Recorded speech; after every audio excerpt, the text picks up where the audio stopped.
Welcome back to GTD. It is almost time for another race weekend, and this is where the real NASCAR season kind of gets underway. We've done the 2 super speedways. We've done a road course at COTA. If you want to hear our thoughts on that, check out the video from earlier this week on YouTube. But it is now time to head down to Phoenix, where teams will get their data that they'll use later in the season for the championship race. So who do we think is going to do well? A couple big storylines coming into the weekend, but let's get right into it. What kind of racing do you think we can expect to see this weekend? Nothing drastically different than we've seen the past few years. Very similar style racing that we've seen at Phoenix.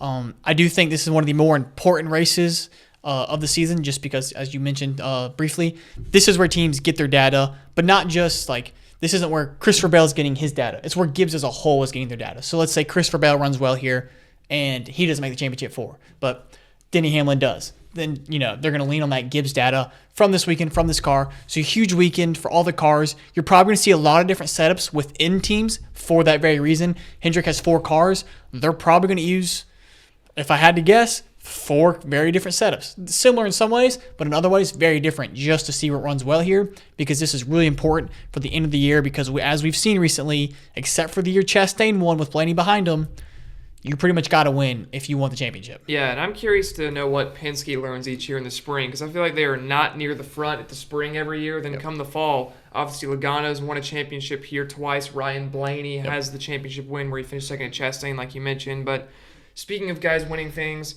let's get into the picks here. And who do you think takes home the win in Phoenix? I have Chris Buescher. I know he's picked to win my championship. That's not why I picked him here, just because, he won championship, win this. Okay. I have Chris Buescher. I think he's run well here. So, his average finish of his last 6 starts is just above 10th. So that's not terrible. And that's gotten better and better every single year. He has 2 top 5s here already. So of the last 6 races, so I think he's got a good chance. RFK either runs well here or they are nowhere to be seen. Yeah. I'm hoping this is one of those weekends where they can run well, because Buescher's made some splashes, Priest has made some splashes, but if you look at finishing orders, they've really been nowhere to be found this season. So I think this race will really be their breakthrough race. Well, Ryan Priest was found in the air. Yes, but other than that, they haven't really been found on the score sheets at the top. He's been at the top. He's been the highest a car's been all year, but not on paper. So I think RFK is going to be good. They were still higher at turn 1 at COTA by topographic.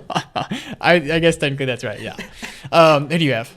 Yeah, so I'm taking Christopher Bell. I actually didn't realize this at all. Both picked. Is that what you're laughing about? Yeah. I saw you laughing. I was like, we both picked our championship driver. We both picked our championship winner, but it didn't have anything to do with that either for me. I just think Christopher Bell really runs well here. 4 top 10s in his last 6 races here. Obviously, one of those non-top 10s where his brake rotor exploded. So I think he's going to do really well here. I know he has back-to-back wins already. So nice. He's going to do it thrice, as they say. Back-to-back. That's going to be very, very interesting. Yeah, well, I said before the season we're going to see a whole new version of Christopher Bell this year. I think he goes crazy, and this would be definitely a big first step towards doing that.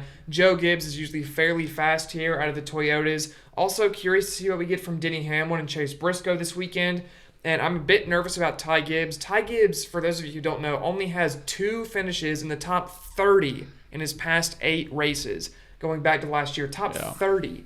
Really not the form you want to be on for a Joe Gibbs racing driver. We'll see if he can figure it out. Denny Hamlin obviously is usually good at this place, usually good at any of the short and flat tracks, really. And then Chase Briscoe does have a win here for Stewart-Haas in spring previously.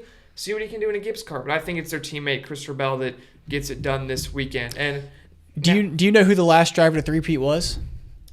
Last driver to 3-PEAT. Was it Kyle Larson? It was. Kyle Larson, 2021, the year he won the championship. He almost went 5 in a row that year. Almost every single race, yes. Yeah. It was the Charlotte Road Course, Texas, and Kansas in the playoffs.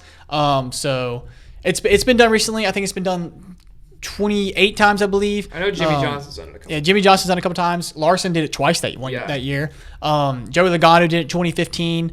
So it's happened. It's happened from time to time. Nothing else happened after Joey Logano did it. Right. So it's definitely possible. If there is a guy to 3-PEAT, it's probably going to be like your Larson, Bell, one of those few guys. Bell certainly has potential. It'd be very interesting. I don't think it happens. It's so hard to do it with the next-gen car, and we've seen that just with all the different wild cards and winners that we've had. So I don't think it gets done. But speaking of wild cards, our dark horse picks, which we've almost got the top 5. We have Noah Gragson was Yeah. one of our picks, was my pick for Coda, and he ran well. We are tracking dark horse top fives, Yeah. by the way, so you will know how many we get of those over the season, and still no win picks right for either of us, though we've both been close a couple times. Yeah. But who's your dark horse? Yeah, so if you want to go out on a limb with me and maybe see what happens, get lucky, I have Zane Smith. And the limb just broke.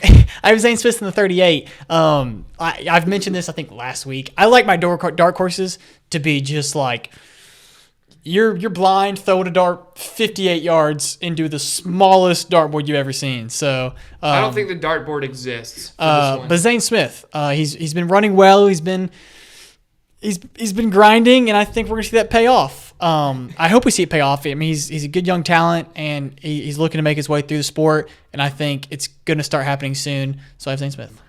We'll see what happens. But Phoenix is a hard track to do dark horses for, in my opinion, because usually the guys that are some of the best in the sport winning at this place. Yep. But my dark horse is Austin Dillon. And before everyone gets mad and says RCR cars can be dark horses, go look up Austin Dillon's recent finishes and tell me he's not a dark horse. But this guy has run well on the short and flat tracks recently. Obviously, we all know what happened at Richmond last fall. Finished top 10 at Gateway last season. RCR in general had decent speed at Gateway. So I think if there's ever an opportunity for Austin Dillon to get a win this year, it's going to come on your Richmond, your Gateway, and your Phoenix. And Gateway's in the playoffs now, so that wouldn't matter for eligibility. I don't think it's an impossible world for Dillon to win a race this year. I mean, we saw him win Richmond last year. Yeah. We've seen him at the front many a times this season already in this short season. RCR seems to look way stronger than they were last year. So I don't think it's completely impossible to see it's Dillon not. That's why I picked back in Victory Road, Victory Lane. Victory Road. But you mentioned Dillon. This leads me to another interesting guy, Ty Gibbs, who you touched on earlier in the show. Yeah. Would we consider him a dark horse right now? And maybe we don't have the answer. Maybe they have the answer. So let us know if you would let us, I guess, pick Ty Gibbs as a dark horse Also, being Austin in a Gibbs Cindric. car. Is Austin Cindric in dark horse After category? the year he's put together so far, I'm going no It's on two that one. super speedways, and he just finished 30th at a road course, which is supposed to be what he's good at. We'll see. Well, all right, I think after Vegas we'll make that decision. All right. Because that's where we've run pretty much everything. We'll make that decision after Vegas. Right now, I'm leaning no. I'm sure you can tell who's on not each a dark side of horse. this Austin Cindric dark horse debate right here. That's an interesting one. I think he's the guy who's probably the closest to the. Yeah, he's right on the him edge. and Bubba Wallace. I'd kind of. Nah, Bubba Wallace isn't. I don't think you get Bubba Wallace as dark Okay. horse. I can see that. But I think those are the two guys close on the edge. But yeah, let us know what you think about Ty Gibbs. But we've talked racing, we've talked picks, biggest storylines, what you need to know. You've probably already seen it. Catherine Legg, I hope I'm pronouncing that right. That's think you are. That's what the internet said. So we're gonna go with that. She's driving in the BJ McLeod mobile, the number 78 Live Fast car for Live Fast Motorsports. How do you think she's going to do? I think she'll perform where the car is at. I don't think you're going to see her massively off the bag. There are going to be some people that are going to be all upset about this for reasons that we all know what they're going to be. But Legg she's driven fairly well in IMSA, has had a decent IMSA career, done some IndyCar races. Yeah, very vast resume, if you will. She's of driven cars. a lot. She's a very experienced driver. I would expect her to run about where this car belongs, maybe low 30s, kind of around the Legacy Motor Club guys, if not a bit behind. But I don't think you're going to see anything extraordinary on either end of the spectrum. Just she's going to perform where the car is, do solid. Even if she doesn't, I'm excited. It's a good thing for the sport. Yeah, it is. It's first time since Danica Patrick's been in the car. It's not like a Haley Deegan or someone else that they're just rushing up to get into a cup car to be in a cup car. Yeah. She's an experienced veteran racer. She's been through different leagues. She's been through different cars, different types of cars. So I think if you're going to, really try and put someone in a seat like this, she's one of the top candidates probably around the world right now to do so, instead of rushing someone up, which we've seen how that's happened in the past. So I'm excited. It's good for the sport, and it's going to bring a lot of eyes and attention to the race, which, is great for NASCAR. Yeah, it's great for any sport. So very good. And one more kind of storyline I want to hit on is Chastain and Elliott. We talked about this incident last week or earlier this week for our recap of COTA.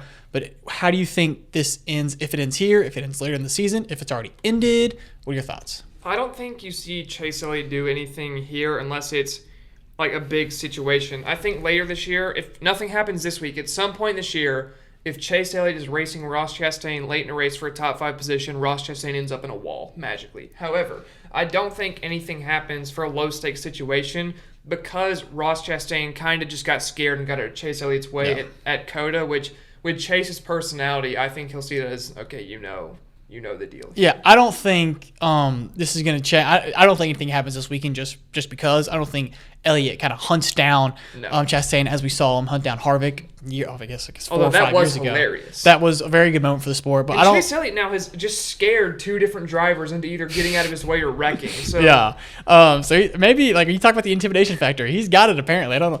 He's got it. But yeah, so I don't think you kind of see anything this weekend. I agree with you. I think if they're racing, especially for a lead, I don't think he's going to dump them, but I think he's going to race them that much more harder than he typically would. It's not going to be like Coda where they all respect each other. Right. He's going to race them a little harder.